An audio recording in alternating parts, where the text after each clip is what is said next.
Salut tout le monde, j'espère que vous allez bien. Je suis vraiment trop contente aujourd'hui parce que j'arrive à tourner à nouveau. Ça faisait quand même longtemps que je n'avais pas fait ce genre de vidéo. Je crois que ça fait 3 mois. J'étais vraiment trop occupée. J'avais beaucoup de devoirs, beaucoup de présentations et beaucoup de vidéos à faire. Ce semestre était vraiment trop dur. J'ai donc jugé nécessaire d'attendre à la fin de mon semestre pour revenir sur mes vidéos. Je suis donc là. Si c'est votre première fois sur cette chaîne, abonnez-vous au max et activez la cloche de notification. Pour ceux qui sont là depuis le début, merci beaucoup pour le soutien. Ça me va droit au cœur. Vérifiez si vous êtes abonné. Si vous ne l'êtes pas, faites-le et activez la cloche de notification surtout. Alors, sans plus tarder, je vais parler du sujet qui est le logement. Déjà, il faut savoir qu'il y a deux types de logements. Il y a la colocation et vivre seul. Je vais vous parler des avantages et des inconvénients de la colocation. Ensuite, les avantages et les inconvénients de vivre seul. Et à la fin de la vidéo, je vais vous parler de mon choix et pourquoi j'ai fait ce choix. Déjà, la colocation est une expérience très enrichissante et intéressante sur le plan financier parce que ça vous permet de partager les dépenses avec vos colocataires. Ça permet à vos parents d'économiser et quand il y a une charge, quand il y a une panne dans la maison, vous partagez avec vos colocataires, donc moins de dépenses. Et humainement, elle vous permet de connaître les bonnes adresses de la ville si vos colocataires étaient là avant vous. Et aussi parfois quand vous êtes stressé par les cours ou peut-être par votre vie privée, vos colocataires sont là, c'est comme une épaule pour vous sur laquelle vous reposez. Ils vont partager vos problèmes avec vous, ils vont partager vos stress avec vous. Et parfois, vous savez, quand on a des problèmes, on a besoin de parler, on a besoin de discuter, on a besoin de savoir c'est quoi le point de vue des autres, c'est quoi leurs conseils, s'ils étaient à notre place, qu'est-ce qu'ils auraient fait. Donc, en coloc, voilà un grand avantage parce qu'ils vous permettront de discuter, ils vous donneront des conseils, ils vous donneront leur avis. Donc, c'est vraiment très important. Et aussi, si vous êtes malade, par exemple, ils seront là pour vous protéger, ils seront là pour vous assister. S'il faut aller à l'hôpital, s'il faut aller à la pharmacie, ils seront là en tout cas pour vous soutenir comme un parent, comme une soeur ou un frère. Donc, c'est vraiment très important côté humain.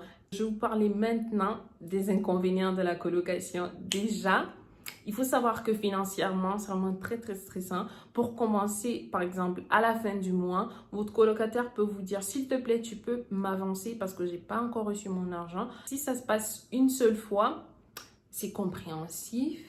Mais après, 2 fois, 3 fois ou 4 fois, ça devient très fatigant et très stressant. Et vous savez, il y a de ces personnes, par exemple, qui se diront, tu reçois beaucoup plus d'argent que moi, donc même quand ils vont recevoir leur argent, ils vont pas te rembourser, genre, ils vont faire leurs besoins avec l'argent, genre s'ils veulent acheter quelque chose, ils vont acheter ce truc et ils vont se dire, le mois prochain, je vais rembourser tel. En oubliant que vous êtes étudiant ou étudiante comme eux, genre comme elle ou comme il. Donc, ils vont pas te rembourser ce mois-là. Le mois prochain, ils vont aussi peut-être dire, non, je crois que la personne a beaucoup plus d'argent. Donc, attends, je fais mes besoins vite fait et après, je le rembourse. En tout cas, il va retarder le remboursement. Donc, c'est stressant et vous pouvez pas passer votre temps à reprocher aux personnes, tu m'as pas remboursé mon argent, tu m'as pas donné ceci, tu m'as pas donné cela, tu avais promis de faire ci, tu avais promis de faire ça. C'est vraiment pas agréable. Alors, je vous parle du ménage. Déjà, le ménage, si vous êtes tombé d'accord que telle personne fait le ménage cette semaine et telle autre fait le ménage la semaine qui suit, quand c'est votre tour, peut-être vous allez vraiment faire le ménage à fond. Vous allez rendre tout propre. Like limite, on pourra se mirer dans le carreau quand vous faites le ménage. Et quand c'est votre colocataire qui fait le ménage, vous savez quand le carreau il est pas bien propre, genre la serpillière elle était pas propre au moment qu'on faisait le ménage, il y a la trace après. Et ça fait juste 2 jours ou 3 jours et c'est déjà sale. Alors que quand vous faites le ménage, ça peut faire genre une semaine, c'est pas sale. C'est stressant et c'est vraiment pas du tout agréable. Et si par exemple l'intéressé retarde, il devait le faire un jeudi, il le fait un dimanche. Vous voyez, c'est stressant alors que vous le faites vraiment à temps, donc ça devient très désagréable. Et si vous avez décidé de partager la cuisine, quand c'est votre tour, vous faites vraiment très bien la cuisine, vous vous donnez à fond et vous le faites à temps. Par contre, quand c'est votre colocataire qui le fait, non seulement l'intéressé ne le fait pas à temps et ensuite il le fait pas bien, genre je vais faire ça vite fait, je m'en fous. ou je vais acheter quelque chose, donc je fais la cuisine vite fait, donc je m'en fous. C'est vraiment pas du tout agréable, hein. Et je vous parle du bruit, par exemple. Si vous êtes comme moi je suis par exemple une personne qui ne supporte pas du tout le bruit, genre limite j'explose quand il y a trop de bruit. Non, non, non, non, j'aime pas du tout. Alors que vous n'avez pas les mêmes emplois du temps que vos colocataires. Genre quand vous dormez, peut-être eux ils ont cours et quand vous avez cours, eux ils dorment. Et parfois vous pouvez être en train de dormir, ils vont venir mettre un film ou la musique, ça va donc vous déranger. Et à force, il y a ces personnes qui sont très têtues, hein.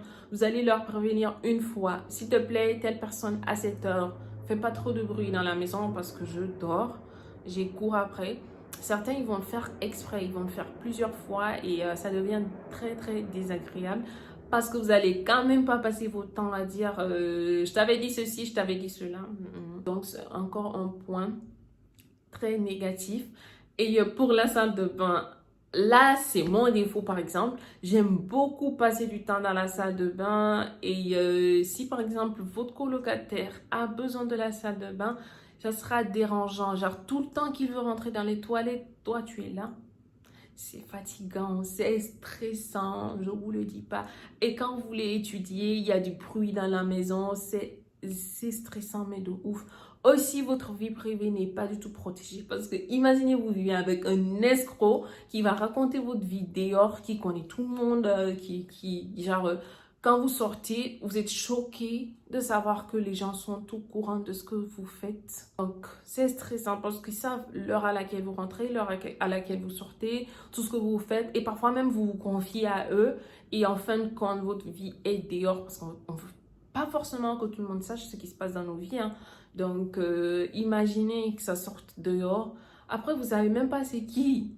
Parce que vous vivez avec beaucoup de personnes. Donc, c'est vraiment très, très stressant. Je vous parle maintenant de vivre seul. Déjà, je vais commencer par les avantages. Ensuite, je vais parler des inconvénients, comme je l'ai fait pour la coloc. Une fois que vous vivez seul, que ce soit dans un appartement, dans un studio ou dans une chambre, vous vous découvrez. Vous mettez des points sur vos erreurs, vos défauts, qu'est-ce que vous voulez être, qui vous êtes vraiment. Et ça vous permet d'avoir un bon départ. Parce que quand vous savez qui vous êtes, vous saurez qu'est-ce que vous voulez faire, où vous voulez partir, c'est quoi votre chemin, c'est quoi votre train de vie. Vous n'aurez pas à attendre le conseil d'un tel ou d'un tel autre. Et aussi, quand vous aurez des problèmes, vous n'allez pas attendre qu'une personne vous aide à régler vos problèmes. Vous allez les régler tout seul et à l'immédiat. Donc, ça vous permet déjà, quand vous vivez seul, de vous redécouvrir, de grandir et de savoir qui vous êtes. Et pour les études, par exemple, vous allez bien étudier, il n'y aura aucun bruit, on ne va pas vous déranger, genre ça sera le calme total. Et aussi, votre vie privée sera vraiment très, très protégée. Il n'y a personne qui sait ce que vous faites, il n'y a personne qui sait quand vous rentrez, il n'y a personne qui sait quand vous sortez. Donc, c'est vraiment très, très agréable, hein. Quand vous rentrez dans la salle de bain, il n'y a personne qui va vous déranger. Vous pouvez faire des heures. Il n'y a personne qui va venir vous dire « Mais tu as trop duré. Qu'est-ce que tu faisais? Nanani, nanana. » Non. Très, très agréable aussi. Vous pouvez écouter la musique que vous aimez à fond ou l'écouter en boucle. Il n'y a personne que vous dérangez. Genre, limite quoi. Quand vous faites le ménage, la maison restera propre. Quand vous cuisinez, ça va durer.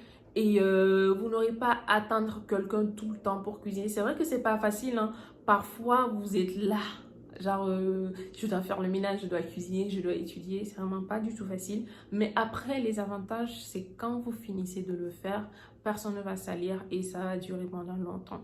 C'est vrai que c'est pas facile, mais après, il faut se planifier. Genre, je dois faire ceci, je dois faire cela.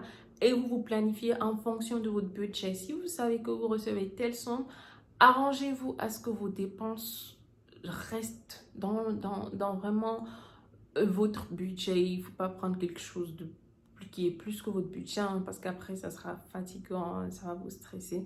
Donc, c'est une histoire de planification. Planifiez-vous et vous savez c'est quoi votre budget. Donc, quand vous savez c'est quoi votre budget, il n'y a aucun problème. Et en tout cas, vivre seul, ça vous permet aussi d'être économe. Vous ne dépensez pas trop parce que vous savez que quand ça finira, il n'y aura personne pour vous aider, hein. Et quand il y a une panne, dans la maison, genre il y a une ampoule qui ne marche plus, vous n'avez pas besoin d'attendre quelqu'un. Donc, vous le faites vous-même, vous cherchez un électricien qui va réparer l'ampoule. Donc, ça vous permet de grandir, comme je l'ai dit. Ça vous permet d'être la best version de vous-même. Et le côté négatif, je dirais que c'est la nuit. Parfois, on s'ennuie beaucoup quand on est seul. Ouais, on s'ennuie beaucoup, on n'a personne avec qui discuter, on n'a personne avec qui parler quand on a des problèmes. Mais après, comme je vous l'ai dit, dans les avantages, ça vous permet, c'est un atout, ça vous permet de grandir. Et les travaux, comme je l'ai dit aussi, c'est trop, genre je dois étudier, je dois faire la cuisine, je dois faire le ménage, je suis seule. Là, c'est un inconvénient, c'est pas du tout facile. Après, les dépenses, comme je vous l'ai dit, c'est pas un inconvénient parce qu'il faut connaître son budget. Quand tu connais ton budget, tu vas pas souffrir. Vraiment pas du tout. Je vis seule. J'ai fait la colocation, je vis maintenant seule parce que je crois que c'est beaucoup plus apaisant, c'est beaucoup plus mieux. Sinon, je n'ai aucune haine envers mes colocataires. Je vous aime tous et merci pour cette belle expérience. J'espère que vous avez aimé la vidéo. Si oui, n'oubliez pas de vous abonner et activer la cloche de notification. Merci beaucoup d'avoir regardé cette vidéo. À la prochaine.